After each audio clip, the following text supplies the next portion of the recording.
आपण पाहत आहात लाईव्ह महाराष्ट्र पोलीस टाइम्स। राज्यातील 246 नगरपालिका आणि 42 नगरपंचायतींच्या निवडणुकीसाठी उमेदवारी अर्ज दाखल करण्याची प्रक्रिया सोमवारपासून सुरू होत आहे। महायुती आणि महाविकास आघाडीतील घटक पक्षांमध्ये युती व आघाडीबाबत राज्य पातळीवर काहीच चर्चा झालेली नाही। स्थानिक पातळीवर निर्णयांचे अधिकार सर्वच राजकीय पक्षांनी दिल्याने सोयीच्या आघाड्या व समीकरणे जुळण्याची शक्यता आहे, परंतु पक्षाच्या चिन्हावर या निवडणुका लढवल्या जाणार नाहीत। कोरोना साथीमुळे रखडलेल्या राज्यातील स्थानिक स्वराज्य संस्थांच्या निवडणुका सर्वोच्च न्यायालयाच्या धट्ट्यामुळे होत आहेत। पहिल्या टप्प्यात 242 नगरपालिका आणि 46 नगरपंचायतींच्या 6,859 जागांसाठी मतदान होणार आहे। 288 नगरपालिका आणि नगरपंचायतींच्या नगराध्यक्षपदासाठी थेट पद्धतीने निवडणूक होईल। नगरपालिकांसाठी 2 सदस्यीय प्रभाग पद्धत तर नगरपंचायतींसाठी 1 सदस्यीय प्रभाग पद्धत आहे।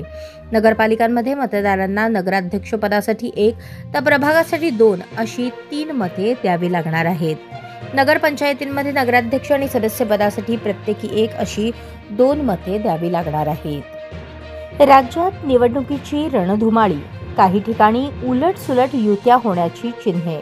रायगड जिल्ह्यातील कर्जतमध्ये राष्ट्रवादी अजित पवार आणि शिवसेना ठाकरे गटाने एकत्र निवडणूक लढण्याचा निर्णय जाहीर केला आहे।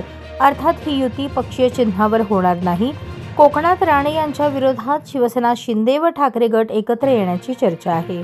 अन्य काही ठिकाणी अशा विचित्र आघाड्या होऊ शकतात। उमेदवारी अर्ज मागे घेण्याच्या मुदतीनंतरच हे चित्र स्पष्ट होईल। निवडणुकीची वैशिष्ट्ये: नगरपालिका 246, नगरपंचायती 42, एकूण जागा 6,859। अर्ज दाखल प्रक्रिया 10 ते 17 नोव्हेंबर, अर्ज माघार 21 नोव्हेंबर। मतदान 2 डिसेंबर आणि मतमोजणी 3 डिसेंबर। विभागनिहाय नगरपालिका आणि नगरपंचायती: कोकण 27, नाशिक 49, पुणे 60, छत्रपती संभाजीनगर 52, अमरावती 45, नागपूर 55।